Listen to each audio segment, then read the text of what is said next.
last play. Now they'll run it on the toss. Cuts it out to the sideline. Touchdown, Carolina! A big play there. His third touchdown of the season, all coming in this game. And the Panthers just continue to pour it on. And the lead is now an even 30. Frank's now on to kick it away after the touchdown.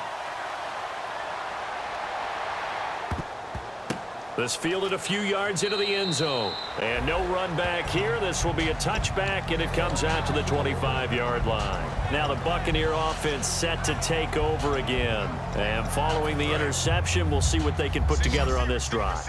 I can hear my old college coach right now. He always used to tell us before every game, the team making the fewest mistakes will win. What they're hoping is that last mistake is their only one of the game. Coaches, that's all they talk about, turnovers, right? Minimizing those and maximizing opportunities. And they're going to hurry back to the line now. I like watching the wide receiver screen because it's a real teamwork play. Because guess what? The guy catching the ball, he'll get all the credit. But how about the people up to block in front of him, either fellow receivers or offensive line? And that's caught inside the 35. An excellent pickup of 34 yards. Well, even after all those interceptions, he's not deterred, still confident to go deep at work there. I think all the old rules about playing that position still apply. If things go wrong, you still act like you're the best player out on the field. You still carry that supreme arrogance with you and continue to fire the ball. I've seen guys have games like this, and this is where you find out if you're great or not. Can you overcome some interceptions and still lead your team to victory?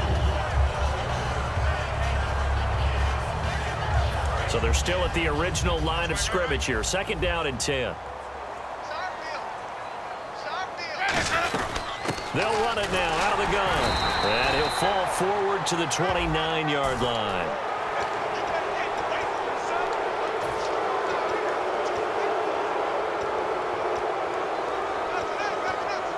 In the red zone this time. One receiver to the left is Evans. Jameis, and he's into the end zone. Touchdown, Buccaneers. Malcolm Mitchell, his first touchdown of the new season. And the Bucs are able to cut in now to that deficit. Great corner route there. Not only able to catch it, turn it upfield, and get into the end zone. It usually involves a little bit of an extra move, doesn't it? You've got to get them thinking that you're moving to the middle of the field and you're breaking away to that corner. Boy, that was well executed. This is taken about 7 yards deep.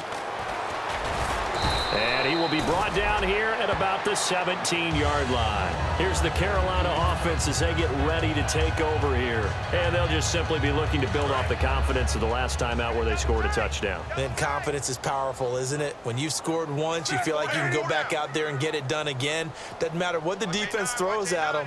They feel like they're in a groove right now, and they want to get out there and show it. Yeah, hoping to stay in that groove here this go-around.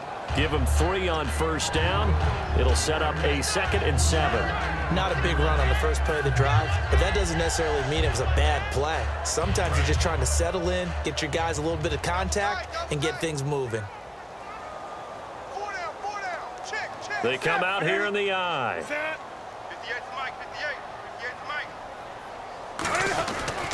They'll give it to him right up the gut. And he lost the football. And fortunately, he's able to get this one back, so it is a first down.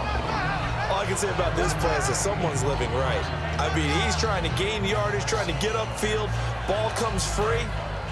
What's that panic that we've talked about oftentimes that you feel when you lose the ball? You can sense it. Oh, you can sense it. And somehow he got to it and was able to recover it for his squad. And to give this time to the tailback.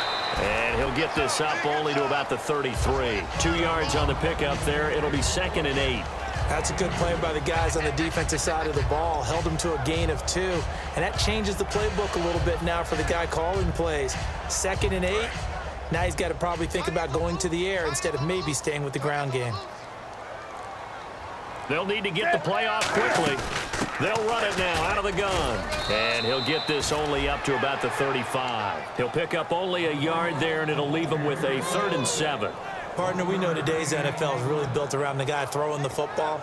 But these short runs, they still pay dividends because they can take their toll on a defense, and they can add up as the game goes along. You control the clock, you control the ball, and that way you often control the game. Now Newton going right side here, and that's complete. And give them 12 yards and a first down.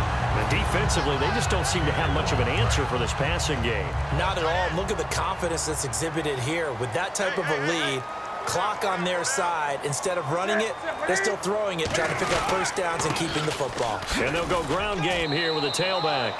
Time for a break. This one, all over but the shouting. We'll finish it after this.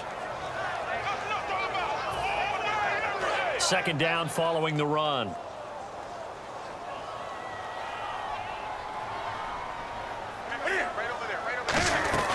They'll run it now out of the gun. Oh, he's got a little daylight. And this time he's able to take it down to the 42. A nice pickup there, 10 yards, and it'll move the sticks.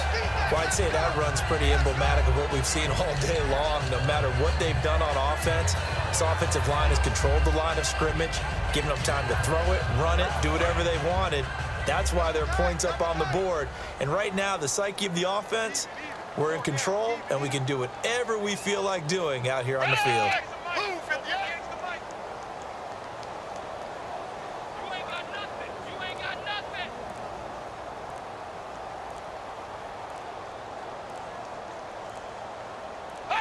Defense still with 3 timeouts. We'll see if they want to use them here as the kneel down comes.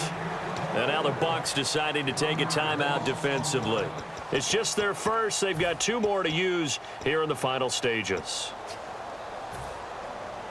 And the 8th play on this drive coming up.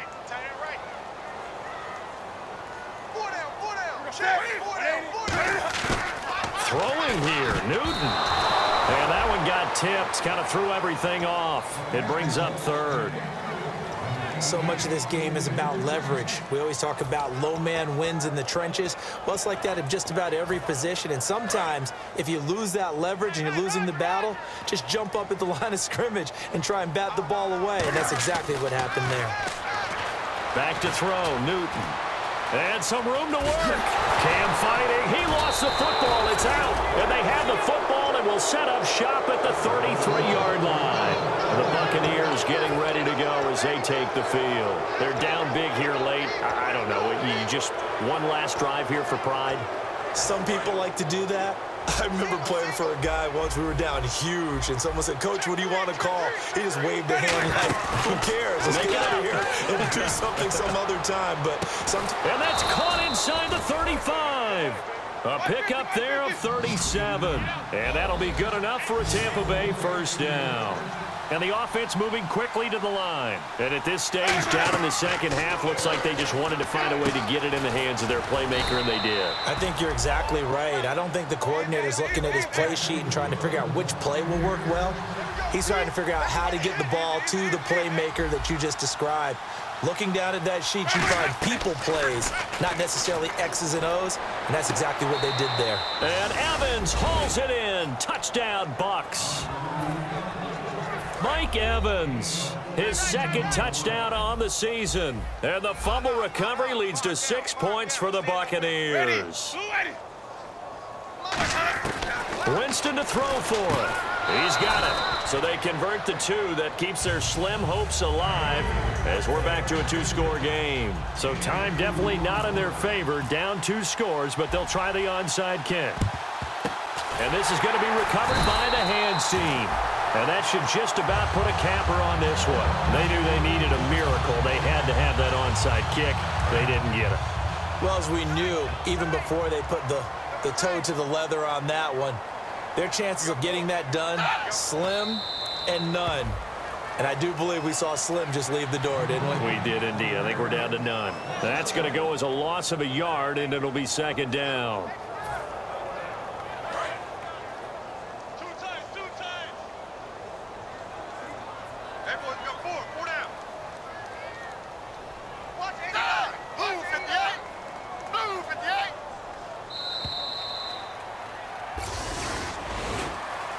Well, I know at points in this when you wanted to close your eyes because of all the points that were being put on the scoreboard. You're a defensive guy, but it was a fun little track meet, wasn't it? It was, and you know the people who really enjoyed this game? They're the ones that like going to batting practice at the Major League Baseball parks, right? Seeing the 14-11 game, that sort of deal. That's right up their alley with what we saw in this one.